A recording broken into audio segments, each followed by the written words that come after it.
Commencer. Il y a pas mal d'entre vous qui savent que j'ai étudié en Tunisie entre 2009 et 2015. J'ai fait d'abord ma licence à Nabeul et juste après ma licence, oui, monsieur Mohamed Ali Attam. En fait, juste après l'obtention de ma licence, j'étais venu à Tunis, à la capitale, pour faire mon cycle d'ingénieur à l'université de Tunis Al-Manar. Et dès la première année d'ingénieur, c'est même avant que commencer la première année d'ingénieur, j'ai eu à rencontrer un ancien ambassadeur du Tchad en Algérie et en Tunisie. Il était l'ambassadeur à l'époque. J'ai échangé avec lui suite à une longue histoire pour concevoir en fait un site web de l'ambassade du Tchad en Algérie et en Tunisie.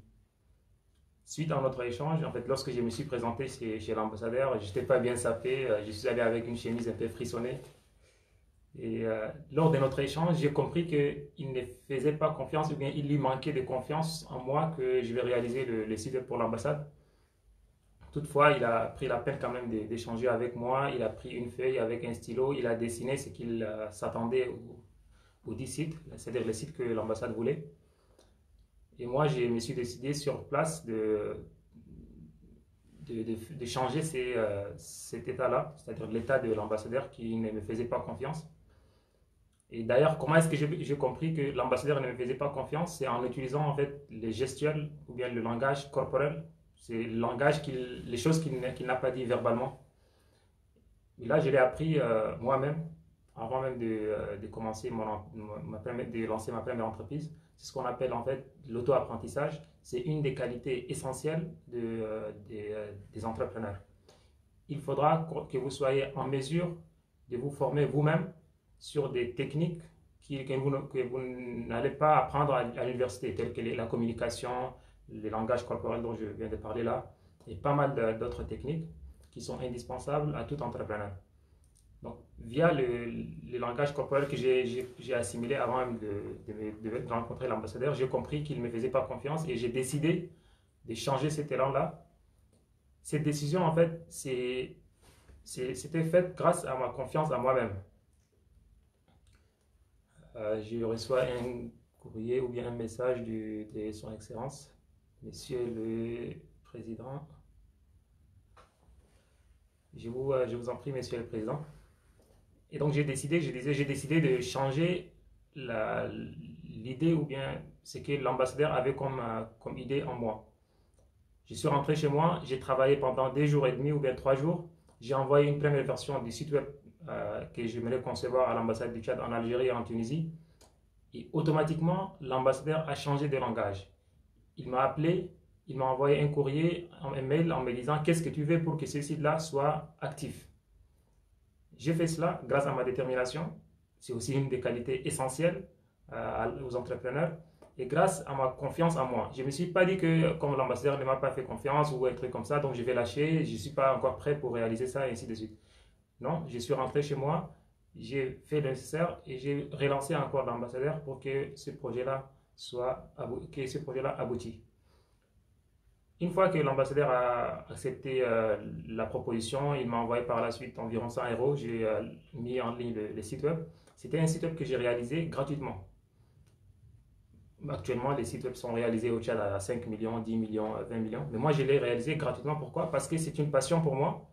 C'est aussi une qualité des entrepreneurs. Il faut que vous soyez passionné de ce que vous faites. Ça ne sert à rien de vous lancer sur un domaine qui ne vous passionne pas. Je suis en train d'utiliser des qualités un peu partout. Donc, il faudra que vous soyez passionné de ce que vous faites, que ce soit de l'entrepreneuriat et même du domaine technique sur lequel vous allez entreprendre. Sans passion, si vous cherchez juste l'argent, vous serez probablement déçu dès le début si vous n'avez pas la passion. Il faudra que vous ayez du plaisir sur les projets, ou bien sur l'entreprise que vous voulez lancer, sur le domaine d'activité que vous voulez travailler là-dessus par la suite. Une fois que j'ai lancé le site, l'ambassadeur m'a dit qu'il pourrait me recommander à d'autres personnes. Il m'a recommandé bien évidemment à d'autres ambassades. J'ai servi pratiquement 4 ambassades, celle de la Belgique, de l'Éthiopie et aussi celle de New York. Et cela a été en fait grâce à ma détermination pour faire aboutir ces projets-là, les projets dès le début là. Et grâce à ma stratégie que j'ai mise en place, dès le départ, l'ambassadeur n'avait pas confiance en moi. Je n'ai pas osé lui demander 1 000 € ou bien 2 000 € ou bien 5 000 € pour réaliser ce projet-là. Donc, il faudra que vous vous adaptez à votre situation. Si vous n'avez pas encore des références, c'est pas grave de travailler gratuitement dès le début. Vous n'allez pas travailler gratuitement durant toute votre vie, mais vous pouvez mettre en place une stratégie pour pénétrer le marché dès le début. Ça ne sert à rien de commencer un projet en proposant des prix exorbitants ou des trucs comme ça. Là aussi, c'est une des qualités essentielles aux entrepreneurs, c'est-à-dire avoir une vision pour vos projets. Où est-ce que vous voulez en venir et comment est-ce que vous allez arriver là où vous voulez partir. Soit vous allez proposer des offres gratuitement ou bien des offres promotionnelles ou bien vous allez chercher à réaliser des projets dès le départ avec les personnes que vous connaissez. Il faudra être un visionnaire et chercher à pénétrer le marché avec des techniques innovantes. L'innovation, je reviens encore je tombe encore sur une autre qualité. En ce qui concerne l'innovation et la créativité, à l'époque où je me suis lancé, la plupart des sites web réalisés au Tchad étaient des sites web qui étaient réalisés soit en français, soit en arabe.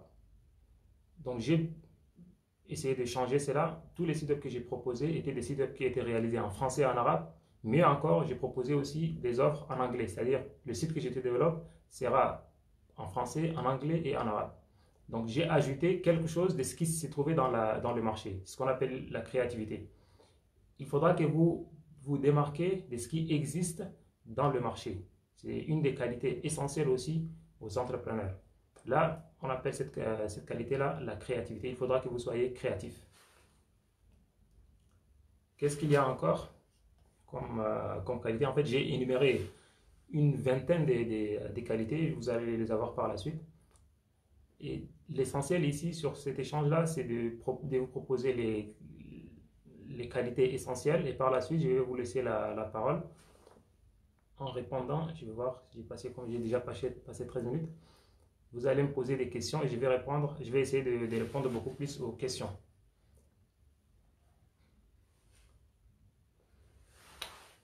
Une fois que j'ai réalisé les sites pour l'ambassade, j'étais rentré au Tchad pour travailler aussi pour des entreprises tchadiennes. Il y a des projets pour lesquels j'ai travaillé, mais je n'étais pas payé. Cela ne m'a pas amené à abandonner carrément, non. J'ai persévéré, j'ai continué à travailler. Il y a au moins 5 ou 6 clients qui ne m'ont pas payé. Des clients qui sont très réputés. Si je vous dis leur nom maintenant, vous allez les connaître bien sûr. Mais ce n'est pas l'objectif. C'est pour vous dire que toute personne qui entreprend, qui commence à entreprendre, aura des difficultés et aura bien évidemment des personnes ou bien des blocus quelque part, des barrières. Mais il faudra être focus sur votre objectif et essayer de vous adapter à toutes les situations. Ça nous ramène aussi à deux autres qualités qui sont l'adaptation et la persévérance. Il faudra que vous ne baissez pas les bras et vous ne lâchez pas. Et d'ailleurs, il y a la période qui dit un gagnant en fait ne lâche jamais, un lâcheur ne gagne jamais. Donc si j'essaie de résumer les critères que je viens d'énumérer ici, ou bien les qualités que je viens d'énumérer, c'est le fait d'oser. J'ai osé parler avec l'ambassadeur, pourtant je n'ai jamais rencontré avant cela un ambassadeur ou bien n'importe quelle personne. Et par la suite, j'ai essayé de changer la mentalité ou bien la vision qu'avait l'ambassadeur en moi. Il n'avait pas confiance en moi. J'ai travaillé pendant 2 jours et demi, j'ai réalisé un super projet, je lui ai envoyé cela et il a eu confiance en moi par la suite. J'ai persévéré lorsque j'ai eu des projets, j'ai travaillé dur et on ne m'a pas payé. Je n'ai pas lâché, j'ai continué à travailler et il y a d'autres projets qui ont comblé le vide, c'est-à-dire les projets qui avaient échoué. Et en ce qui concerne la créativité, j'ai vu qu'au Tchad, la plupart des projets et des sites web n'étaient pas des sites qui étaient traduits en 2 langues. Donc j'ai ajouté juste le fait qu'il y ait une langue de plus et le fait que les sites web soient responsifs, c'est-à-dire des sites web qui seront beaucoup plus manipulables avec les téléphones. Ce qui n'existe pas avec nos sites web au Tchad. Actuellement, même si vous consultez les sites web de la présidence du Tchad, par exemple, c'est un site web qui n'est pas responsive. C'est un site web qui a été développé depuis longtemps et actuellement, les technologies ont avancé, mais il n'est pas encore mis à jour. Donc, l'une des choses que j'ai ajoutées comme créativité dans mes projets, c'était la responsivité des sites web. En fait, lorsqu'on dit être créatif, cela ne veut pas dire que vous allez inventer quelque chose de nouveau qui n'a jamais existé. Non, non. Il suffit seulement de regarder ce qui se trouve dans le marché et d'apporter quelque chose de nouveau par rapport à vos concurrents. C'est ce qu'on appelle la créativité. Il faudra aussi que vous soyez déterminé dans vos projets. Si vous avez eu des barrières ou bien si vous avez eu des difficultés, ne lâchez pas. Il faudra que vous continuez dans vos projets. Et l'autre critère que ou bien l'autre qualité que j'ai mentionné sans m'y attarder, c'était la curiosité et l'autonomie. Moi, avant de rencontrer l'ambassadeur, j'ai suivi pas mal de cours en entrepreneuriat, pas mal de cours en marketing, pas mal de cours en technique de communication, pas mal de cours en langage gestuel, en langage corporel. Donc, il faudra que vous soyez, pour entreprendre bien sûr, il faudra que vous soyez en mesure d'apprendre seul. C'est-à-dire, vous n'attendez pas seulement à ce que vous allez entreprendre en vous focalisant uniquement sur les cours que vous avez appris à l'école. Il y a pas mal de choses qu'on ne vous enseigne pas à l'école. Il faudra que vous soyez en mesure d'apprendre seul, ce qu'on appelle l'auto-apprentissage, et c'est l'une des qualités des entrepreneurs. Je vais maintenant essayer de répondre aux questions si vous en avez. J'ai déjà terminé mon exposé. C'était juste l'histoire que je vous ai racontée. Je ne sais pas comment est-ce que je peux voir les commentaires.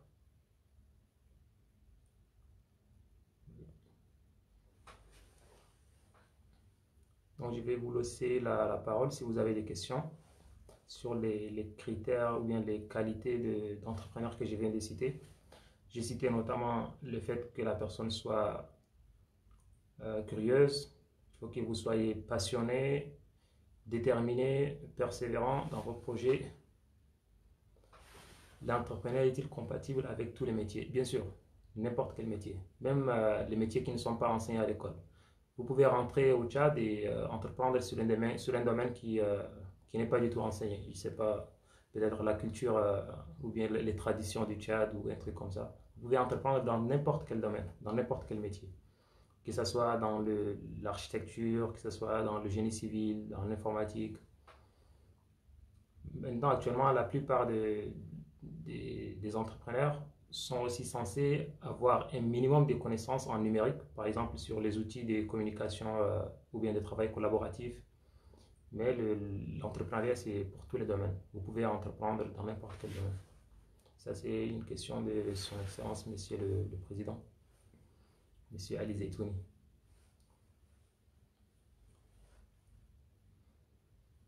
Si vous avez un projet en génie civil, la plupart des étudiants tchadiens que j'ai connus en Tunisie, ils ont lancé, je pense, il y a deux qui ont lancé des bureaux d'études au Tchad. Déjà, il nous manque beaucoup des bureaux d'études au Tchad.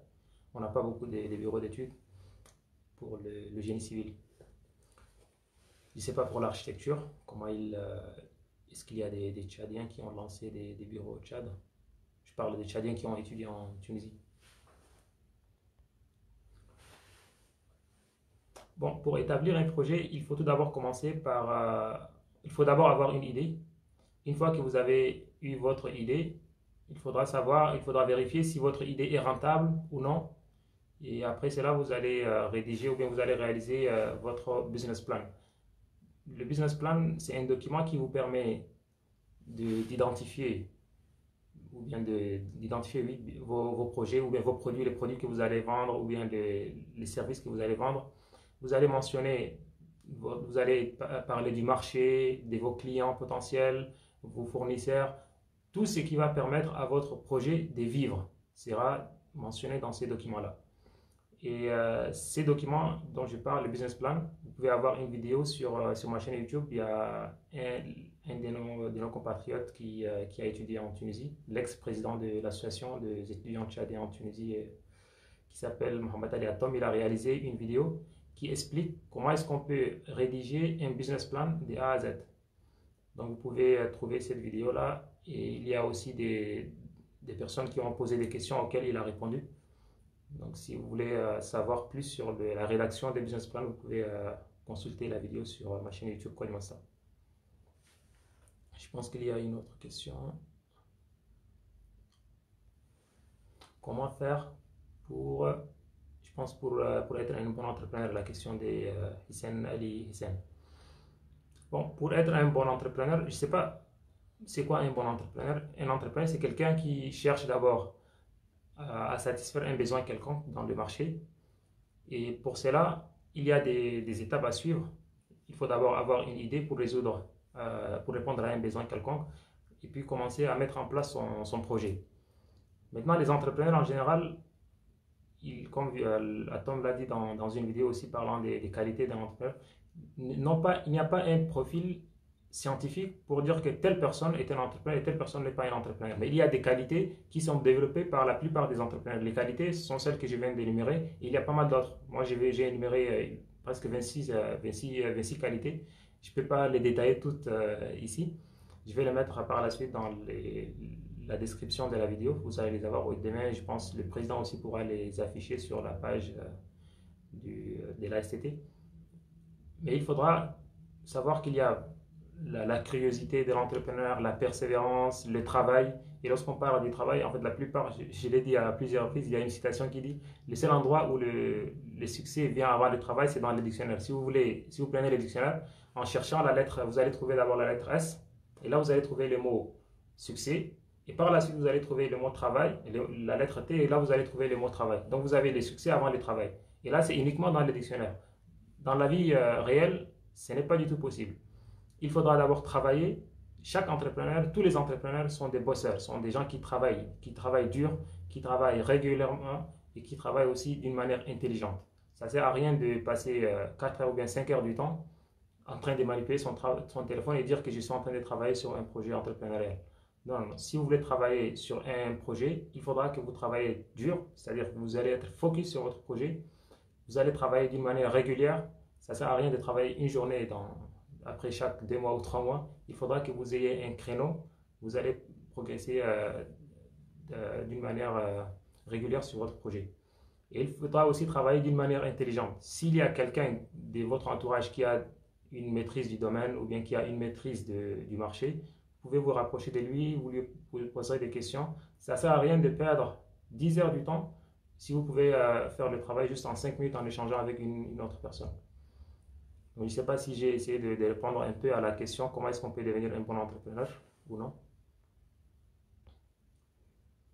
Son Excellence me dit quelle est la différence entre un start-up et un entrepreneur.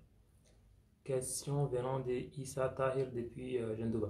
Bon, une start-up, c'est juste une petite entreprise qui vient d'être lancée par un entrepreneur.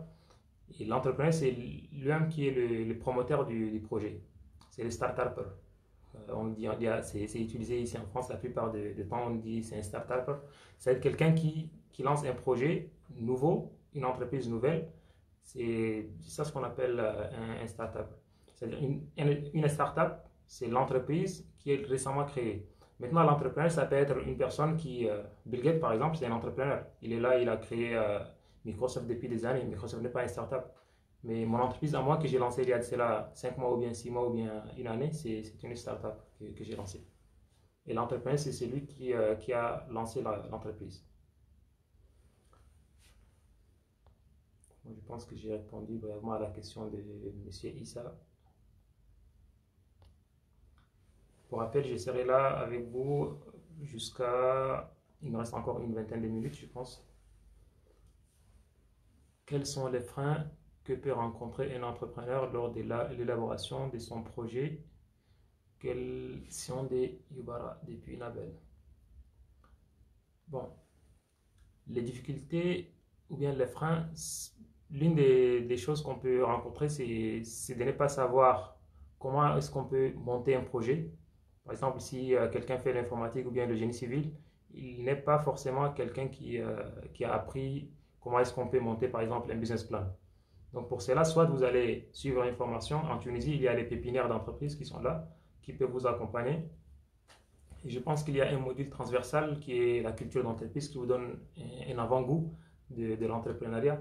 Mais ce cours-là ne vous permettra pas de rédiger un business plan de A à Z. Mais vous pouvez vous rapprocher des cabinets des conseils, par exemple, qui vous accompagnent dans la rédaction de votre business plan.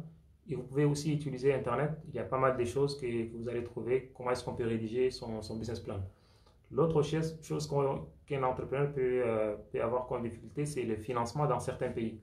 Mais lorsqu'on commence à monter un projet, on ne pense pas dès le début au financement en fait. Si vous avez monté très bien votre projet, vous allez trouver certainement des investisseurs.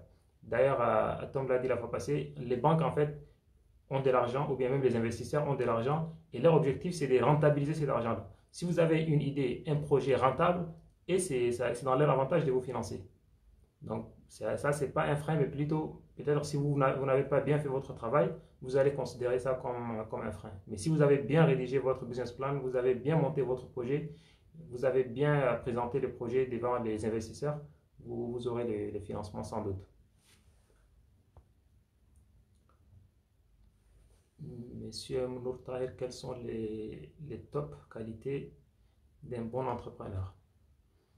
Bon, j'ai vu une vidéo dans laquelle il y a un entrepreneur qui présentait les trois qualités essentielles qui sont le focus, c'est-à-dire il faudra être focus sur votre projet. Vous voulez lancer une entreprise, soyez toujours focus sur votre projet. Où est-ce que vous voulez venir? Où est-ce que voulez arriver? C'est-à-dire avoir une vision de là où vous êtes. Vous allez mettre en place une stratégie dans 5 ans ou bien dans 10 ans. Où est-ce que vous voulez aller? Qu'est-ce que vous voulez devenir dans les années prochaines? Et là, vous allez détailler tout dans un document ou bien dans votre business plan. Et l'autre qualité, c'est la persévérance. Ne vous attendez pas à une vie rose juste en 6 mois ou bien dans une année lorsque vous lancez votre projet. C'est vrai au Tchad ou bien en Afrique en général, dans certains pays, il y a des gens qui se lancent et après 3 mois ou bien après une année, ils sont des millionnaires ou bien des milliardaires. Mais d'une manière générale, si vous regardez les success stories des grands entrepreneurs, ils ont persévéré, ils ont travaillé dur pendant des mois, des années avant qu'ils réussissent. Donc c'est la, la persévérance, le focus et la créativité. Lorsque vous voulez entrer dans un marché, il faudra que vous soyez en mesure de vous démarquer par rapport aux autres. Vous voulez par exemple lancer un bureau d'études au Tchad, un bureau d'études en génie civil. Pourquoi je vais venir à vous et je ne vais pas partir à un autre bureau qui existe depuis 5 ans ou bien 10 ans? Quelle est votre créativité ou bien quelle est votre valeur ajoutée par rapport aux autres, quoi? Donc il faudra que vous soyez créatif et pour que vous proposiez des nouvelles méthodes, des nouvelles manières de faire les choses. Ce sont les trois top qualités que je peux citer, Monsieur Nour. Quelle est la différence entre entrepreneuriat et entrepreneuriat? Là, pour moi, ça a toujours été la même chose. Je ne sais pas, il faudra que je fasse une recherche pour que je puisse répondre à Mohamed Togo, s'il y a une différence. Pour le moment, je ne sais pas qu'il y a une différence entre les deux termes. Abdelhalim Mohamed Saleh, la concurrence n'est-elle pas une forme de jalousie? Si tel est le cas, si elle est le cas, quel est le devenir de l'entrepreneur? En fait, c'est pas la jalousie en tant que telle, mais c'est sans la concurrence, il n'y aura pas des bons produits pour le marché et même les clients ne seront pas bien servis. C'est grâce à la concurrence que les marchés en fait se développent, surtout dans le monde dans le monde capitaliste. Tant qu'il n'y a pas la concurrence, tant qu'il n'y a pas plusieurs entreprises qui travaillent dans un même domaine, le client ne sera pas un roi en fait. C'est-à-dire, tant qu'il n'y a pas la concurrence, c'est l'entreprise qui monopolise, qui fixera les prix, qui même gérera le marché. Mais dès qu'il y a d'autres entreprises qui entrent dans le marché sera en quelque sorte équilibré. Donc je ne pense pas que ça serait considéré comme une jalousie. Il y a M. Suleiman qui dit comment on peut faire l'étude du marché dans un entrepreneuriat. Bon, pour l'étude des marchés, il y a des techniques. Il y a M. Atom qui a présenté ça dans une vidéo. Je vous renvoie à cette vidéo. Je ne peux pas énumérer les différentes techniques ici sur l'étude du marché. Mais je demande à Suleiman Abbas de regarder la vidéo qui se trouve sur ma chaîne YouTube, qui est réalisée par un professionnel du domaine. Atom, il a un double master en administration des affaires et en gestion des risques financiers. Et actuellement, il prépare un autre master en entrepreneuriat. Donc, je vous invite à regarder cette vidéo-là qui explique en détail comment est-ce qu'on peut faire l'étude du marché.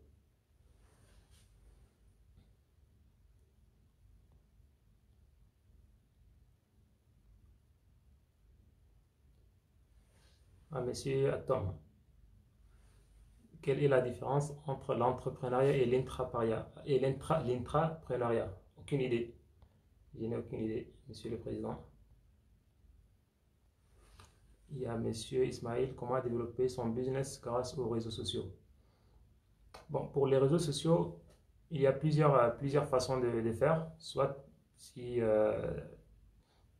tu peux faire de la promotion de certains projets, de certains produits. Soit tu crées une boutique, par exemple Facebook, il te propose la création d'une boutique électronique et là tu peux vendre tous tes produits si tu as des produits à faire. Soit toi-même tu proposes à d'autres clients de leur créer des pages web. Par exemple, tu prends n'importe quelle entreprise, un bureau d'études ou un truc comme ça, tu leur crées une page Facebook et ils vont te payer grâce à ce travail-là. Tu crées une page, tu fais la promotion de la page, tu es en train de faire en quelque sorte le marketing de l'entreprise. Et là aussi, tu pourras être rémunéré pour ça. Mais actuellement, ici en France, récemment, j'ai un ami qui a acheté pas mal de choses avec les boutiques de Facebook. Je ne sais pas si en Tunisie c'est développé ou non, mais tu peux créer une boutique. C'est comme une boutique Amazon. Et puis tu peux vendre tout ce que tu veux. Pour Facebook, ils ont eu un problème pour les paiements. Mais actuellement, tu peux payer par SMS, je pense, par Messenger plutôt. Ou bien, lors du paiement, tu peux rediriger le client vers ton site et comme ça, il sera payé. Je ne sais pas comment ça se passe, la réglementation en Tunisie, ni au Tchad.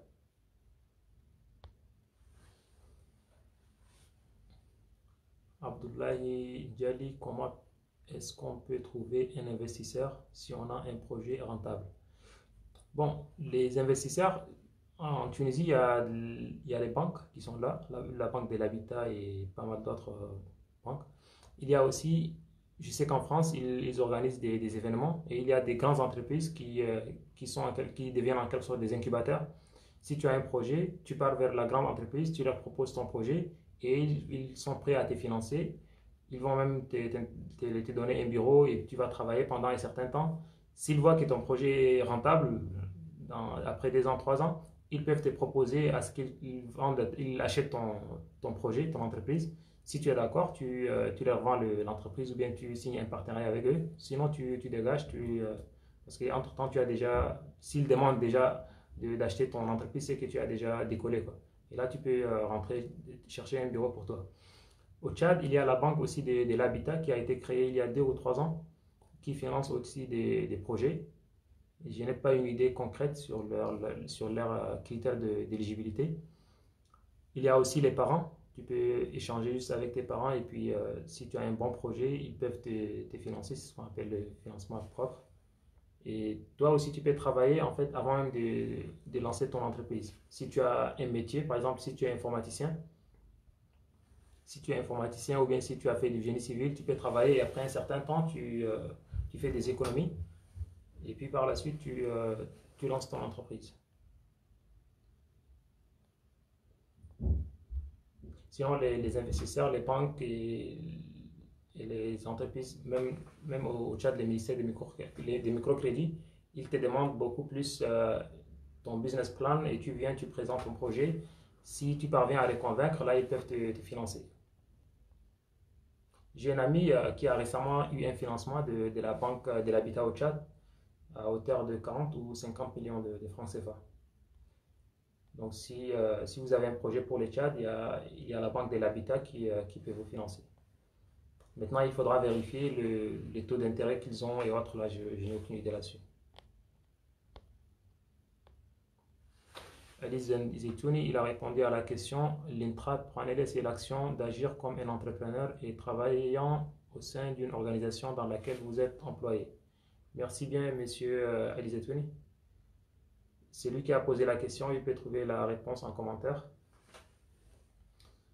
Le business plan est-il nécessaire pour créer son entreprise si on a déjà son plan profond d'investissement? Oui, Abdoulaye Chazeli, oui, le business plan est essentiel parce que c'est lui qui te permet d'avoir les idées claires sur le marché, c'est lui qui te permet d'avoir les idées claires sur tes clients, c'est lui qui te permet d'avoir les idées claires sur tes moyens, tes fournisseurs. C'est pas seulement en fait, ces documents ne servent pas seulement au financement en fait. Tu vas t'en servir lorsque tu vas entrer dans le marché aussi. Et c'est dans ces documents que tu vas mentionner tout ce que tu vas apporter de nouveau par rapport au marché, à ce qui existe. Et même les questionnaires que tu vas poser avant même d'entrer dans le marché, les questions que tu vas poser à tes potentiels clients, tout ça là, c'est dans le business plan que tu le verras. Business plan ne veut pas dire égal à investissement en fait.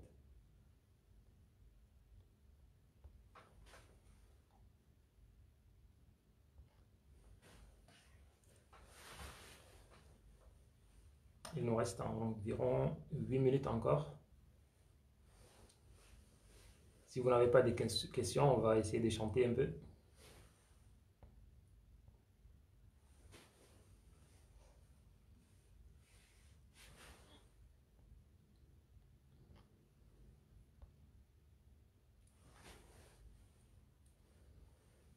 Monsieur Ismail, il dit quelle est la différence? C'est identique. C'était la question qui a été posée à notre spécialiste à Tom la fois passée aussi. Quelle est la différence entre un business plan et le business model? C'est la même chose. Bon, c'est ce qu'il a dit, hein. Moi, je n'ai pas fait des recherches là-dessus.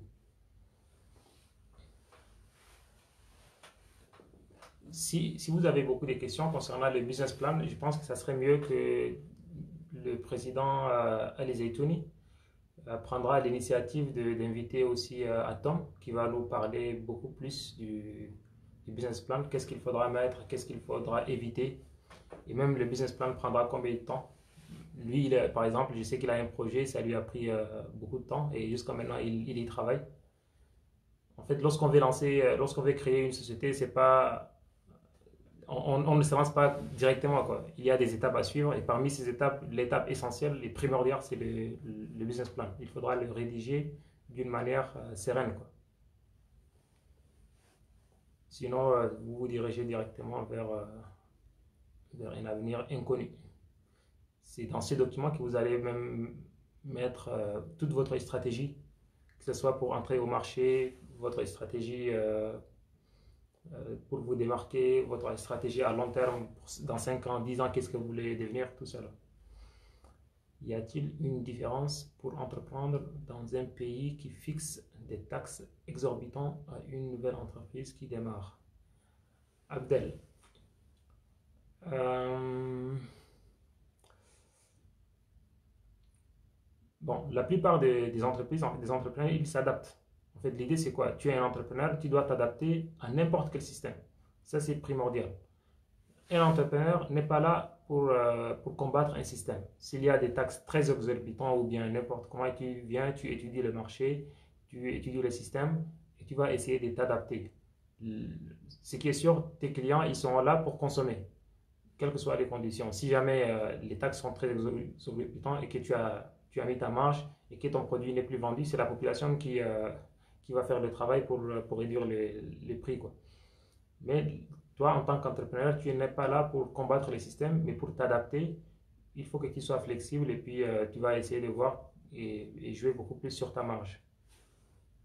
Mais on peut très bien entreprendre dans n'importe quel marché.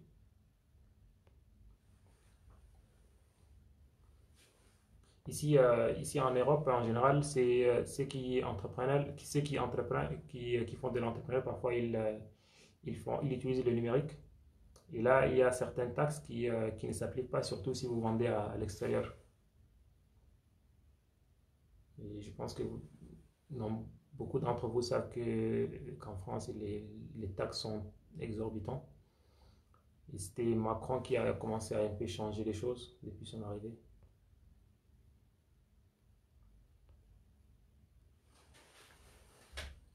Mohamed Saleh Ahmed, bienvenue. Je sais pas, on a fait combien de minutes? Oui, il nous reste encore 5 minutes.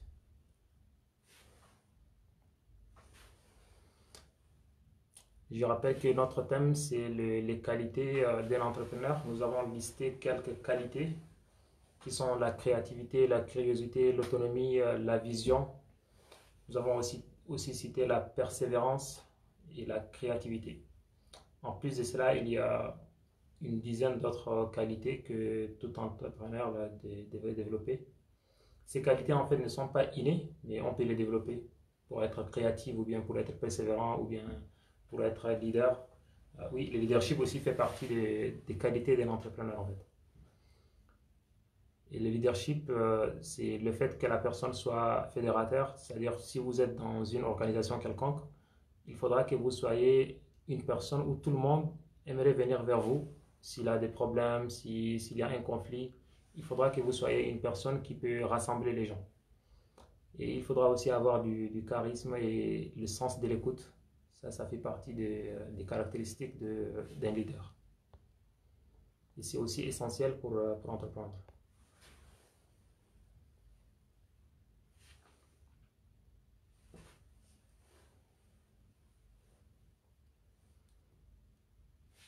Et je pense que nous n'avons pas de questions.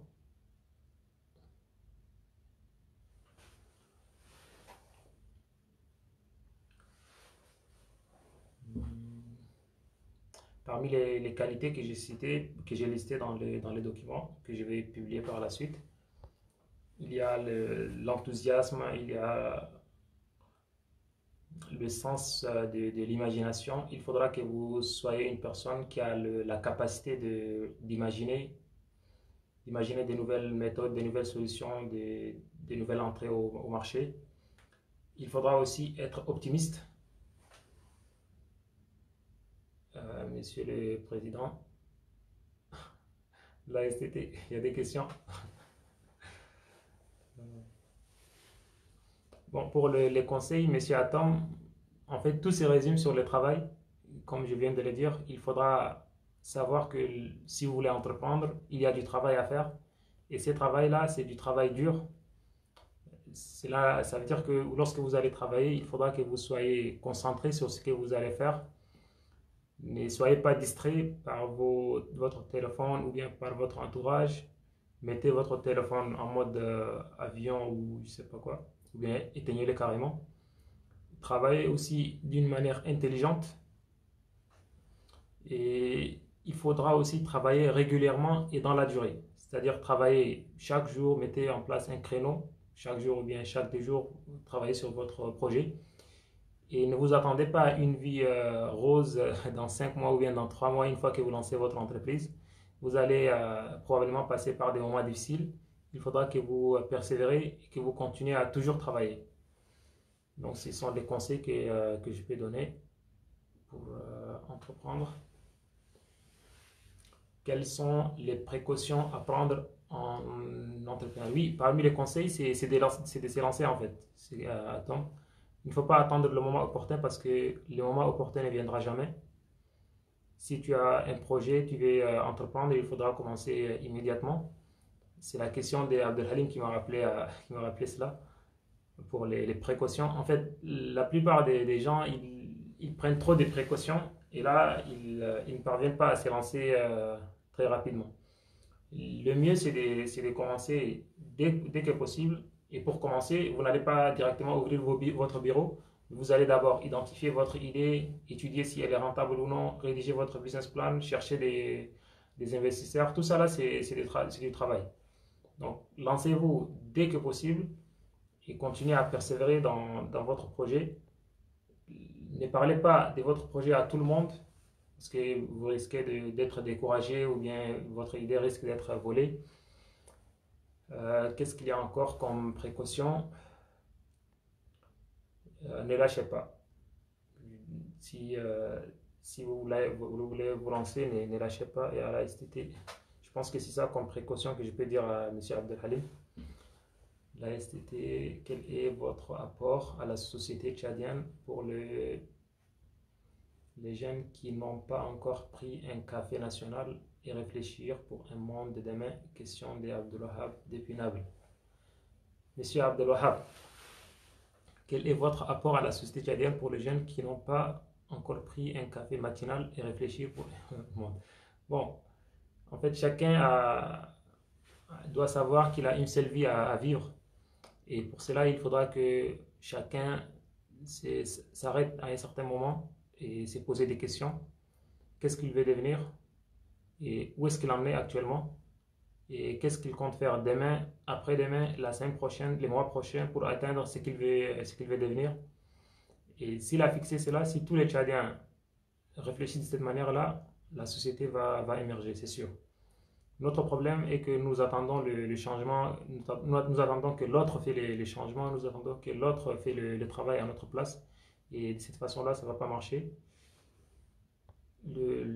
La première des choses à faire, c'est de pouvoir se développer individuellement. Et une fois que chacun se développe lui-même, se prend en charge, se lance dans l'entrepreneuriat ou bien dans le travail associatif ou bien dans tout ce qui est ONG, ou bien même s'il excelle dans son domaine et par la suite il devient un salarié, l'essentiel est que vous excellez et vous travaillez pour que vous soyez par la suite utile pour la société.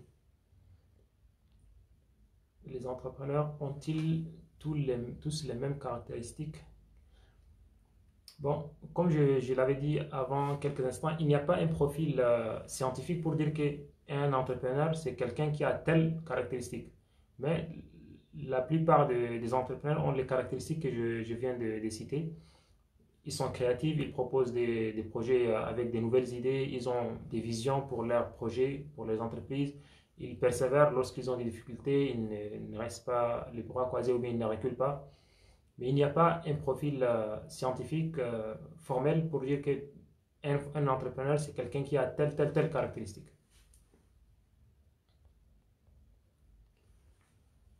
Bonsoir, Sam. Quels sont les freins de l'entrepreneuriat, les freins à l'entrepreneuriat au Tchad?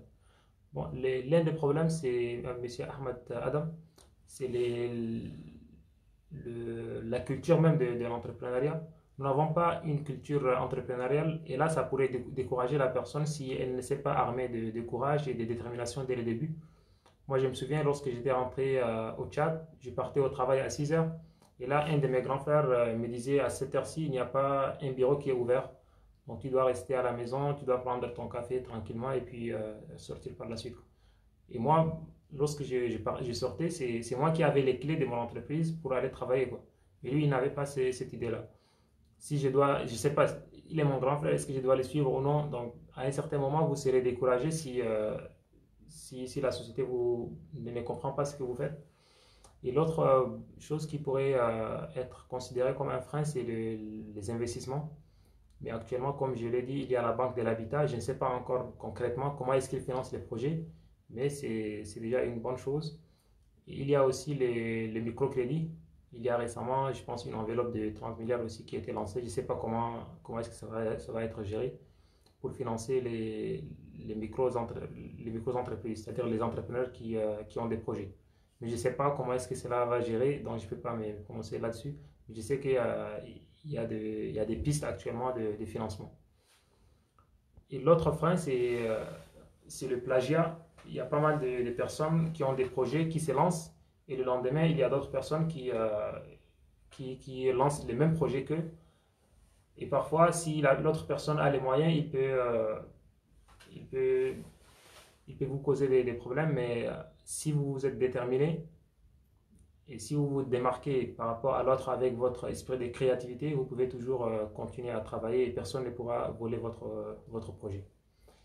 Si quelqu'un a lancé un projet identique que vous, cela ne veut pas dire que c'est la fin de votre projet, mais il faudra que vous soyez créatif et vous persévérez pour continuer dans votre projet. Vous pouvez continuer toujours à réussir.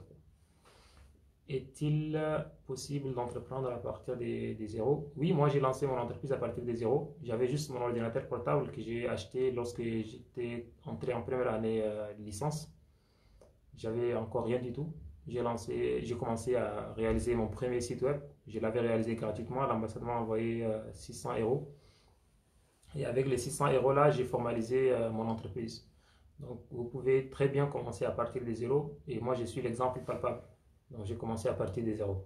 Maintenant, il y a des domaines pour lesquels ça serait un peu difficile. Si vous voulez par exemple lancer une entreprise de construction, il vous faut du matériel. Là, ça serait un peu difficile de commencer à partir de zéro, mais vous pouvez chercher des sources de financement, que ce soit avec vos proches ou bien les banques dont je viens de parler là.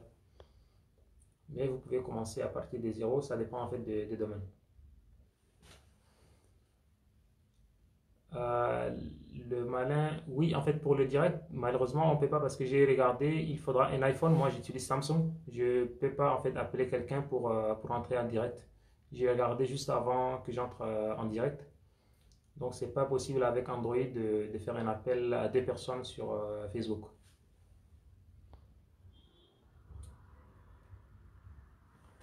Euh, on a déjà dépassé l'heure, mais il y a des questions encore. Quelles sont les qualités indispensables d'un entrepreneur?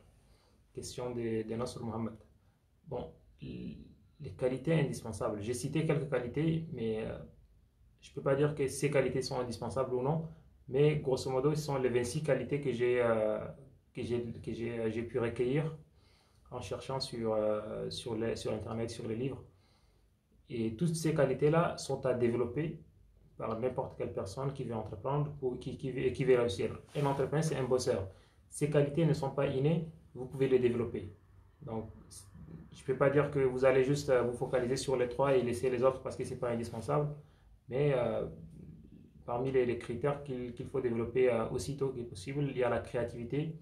Et il faudra que vous soyez persévérant dès le début. Ce n'est pas après une semaine ou 2 semaines seulement que vous allez lâcher. Donc, tous ces critères-là sont complémentaires en fait.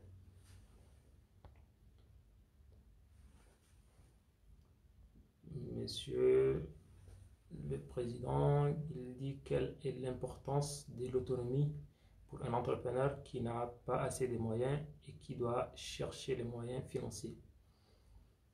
Bon, l'autonomie dont je parlais, c'est l'autonomie dans la prise de décision, l'autonomie dans l'apprentissage, dans l'auto-apprentissage. Et là, vous parlez beaucoup plus sur les financements, je pense. Pour les financements, si quelqu'un a un métier, il peut faire des économies et par la suite, il pourra. Moi, j'ai pas bien compris la question, mais si quelqu'un a un métier, il peut d'abord travailler pendant un certain temps et faire des économies. Et après cela, il peut financer son entreprise avec les économies qu'il aura épargnées. Comment devenir un entrepreneur quand on est... Bon, je pensais que c'était une explication de la question du président ou bien de Aymar. Donc, grosso modo, l'autonomie dont je parlais, en fait, c'est l'autonomie dans la prise de décision, dans aussi l'auto-apprentissage. Je n'ai pas compris ici la question pour le financement. Comment devenir un entrepreneur quand on est jeune? Bon, on n'entreprend pas lorsqu'on est vieux. C'est tout le monde qui peut entreprendre, qu'on soit jeune ou bien âgé. Chaque personne peut entreprendre en fait. Et pour commencer à entreprendre, je vous conseille de voir des histoires de succès. Quelles sont les personnes qui ont lancé des projets et qui ont pu réussir. Ça va vous donner de l'inspiration. Essayez aussi de lire si vous avez la capacité ou si vous êtes en mesure de lire. Vous êtes étudiant, donc vous pouvez lire. Vous pouvez lire quelques livres. Je peux conseiller Père riche, Père pauvre, Réfléchissez et devenez riche. Ce sont des livres qui vous donnent une idée sur le monde entrepreneurial et comment est-ce qu'un entrepreneur réfléchit. C'est-à-dire la philosophie même de l'entrepreneuriat.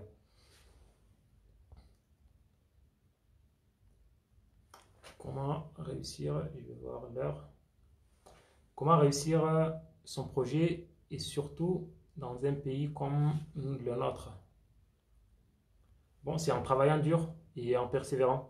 Si vous avez un projet, lancez-vous, travaillez dur et persévérez. Vous allez réussir, point barre. Comment identifier des partenaires d'affaires et trouver les bons mentors? Bon, pour les partenaires, ça dépend de votre projet. Si vous voulez des partenaires, c'est-à-dire des entreprises qui existent déjà, là, vous allez contacter les entreprises, vous allez faire des recherches sur l'entreprise même que vous voulez prendre comme partenaire. Si vous avez par exemple étudié en Tunisie, moi je connais des étudiants qui ont étudié en Tunisie, qui étaient rentrés au Tchad et qui ont lancé des entreprises en partenariat avec des entreprises tunisiennes. Et ils ont réussi, ils ont gagné pas mal de projets, ils ont réalisé pas mal de projets. Donc ça dépend de quel partenariat dont vous parlez. Et s'il s'agit d'un partenaire, je sais pas, un cofondateur par exemple, là ça dépend de votre relation avec les gens. Vous travaillez par exemple dans une association actuellement, si vous êtes membre du bureau exécutif, vous savez qui travaille, qui ne travaille pas, qui est sérieux, qui n'est pas sérieux, qui a un esprit ou bien qui a les qualités d'un leadership, d'un leader, qui a les qualités d'une personne qui a des créativités, ainsi de suite. En fonction de ça, vous pouvez proposer à la personne de travailler avec vous sur un projet que vous voulez lancer. Et pour les entreprises, c'est en faisant des recherches et en allant vers eux, en discutant avec eux et en proposant des plans d'affaires ou bien des propositions de partenariat.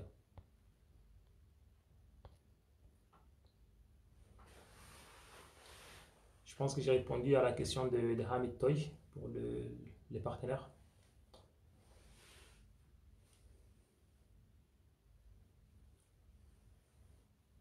Moi, je connais des jeunes qui sont l'un à l'Inde et l'autre en Turquie et qui viennent de lancer un projet qui est Souk Free.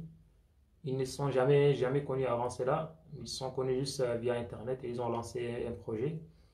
Et ils travaillent là-dessus actuellement. C'est un portail web d'annonces pour mettre en relation les particuliers. J'ai aussi été contacté par quelques Tchadiens qui résident un Tchadien et un Mauritanien en fait. Ils résident au Canada, je pense. Et ils ont aussi un projet, ils cherchent aussi des partenaires. Ils m'ont trouvé sur Internet et ils m'ont proposé cela. Donc, c'est toujours en faisant des recherches, en, en, en regardant ceux qui vous entourent, ceux qui sont un peu sérieux, ceux qui ont l'esprit de leadership, ceux qui travaillent en fait. On ne cherche pas un partenaire, ne prenez pas comme partenaire celui qui dort tout le temps et qui ne fait rien du tout de ses moments libres.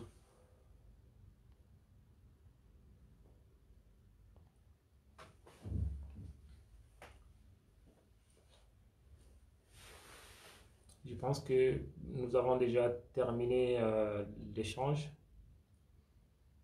Je vais rappeler juste les qualités qu'il faudra développer. Et avant de développer ces qualités-là, un entrepreneur, c'est un travailleur, c'est quelqu'un qui bosse. Et j'ai l'habitude aussi de dire qu'il faut poser la question à ceux qui ont réussi. Ils vont vous dire qu'ils ont travaillé pour réussir. Mais demandez à ceux qui ont échoué, ils vous diront certainement qu'ils n'ont pas eu la chance de réussir. Donc vous voyez la différence. Ceux qui réussissent, ils vous diront qu'ils ont travaillé. Mais ceux qui ont échoué, ils vous parleront toujours de la chance. Ils n'ont pas eu la chance de réussir, ils n'ont pas eu la chance d'avoir des clients, ils n'ont pas eu la chance d'avoir des investisseurs, ils n'ont pas eu la chance d'avoir des bons partenaires, ils n'ont pas eu la chance d'étudier dans des universités, ainsi de suite. D'ailleurs, il y a Tom qui a dit la fois passée que pour entreprendre, on n'est pas censé faire une formation ou bien on n'est pas censé en fait faire des études pour entreprendre. Et l'exemple est qu'au Tchad, on a actuellement pas mal de personnes qui ont des grandes entreprises et qui n'étaient jamais entrées à l'école, qui n'ont aucun diplôme. Y a-t-il pas des sanctions contre le plagiat d'idées entrepreneurs au Tchad? En fait, comment est-ce qu'on peut savoir qu'on a fait le plagiat de votre idée? Si vous avez une idée ou bien si vous avez quelque chose de nouveau que vous avez inventé, il faudra l'enregistrer. Il y a, je pense, la propriété intellectuelle qui est faite, que vous pouvez la faire au Cameroun. Mais tant que vous n'avez pas enregistré votre idée, vous ne pouvez pas prétendre que ce que j'ai réalisé moi-même, c'est votre idée. Qu'est-ce qui prouve que c'est votre idée à vous et pas la mienne? C'est ça le problème, quoi. Donc, on ne peut pas du jour au lendemain se lever et dire que telle idée-là, c'est la mienne et puis il y a telle personne qui l'a prise. Aux États-Unis, il y a pas mal de procès pour les plagiats d'idées et aussi des plagiats d'algorithmes en informatique notamment. Mais au Tchad, ça serait un peu difficile puisque nous n'avons pas encore la culture d'enregistrer ce que nous inventons. Ce que nous inventons. Si vous avez une nouvelle idée, une nouvelle méthode de faire des choses, une nouvelle façon de réaliser des projets, il suffit seulement d'enregistrer cette idée-là ou bien cette nouvelle méthode-là dans un établissement de certification. Et par la suite, vous aurez le monopole d'utiliser cette approche-là. Mais tant que vous ne faites pas ça, vous n'aurez pas le droit de prétendre que c'est votre idée à vous. Il n'y a rien qui peut prouver cela. Merci, Monsieur le Président Mohamed Ali Atom. Et merci à la SCT. J'espère que la prochaine fois, nous te verrons, Monsieur Mohamed Ali Atom, qui va nous parler notamment du business plan, parce qu'il y a eu pas mal de questions là-dessus. Et aussi pour les questions portant sur l'investissement. Je propose à l'association de t'inviter pour que tu parles de ces deux sujets-là, de ces deux thématiques. Donc je vous remercie pour cet échange et on se verra à la prochaine, Inch'Allah. Merci bien, Ahmed, et à la prochaine. Je vous dirai, rêvez grand, commencez petit et agissez maintenant. N'attendez pas le moment opportun, n'attendez pas à ce que le bon moment arrive, parce que le bon moment n'arrivera jamais. Commencez à transcrire votre idée sur un document, commencez à rédiger votre business plan et lancez-vous immédiatement. Je vous remercie et au revoir. Salam alaikum.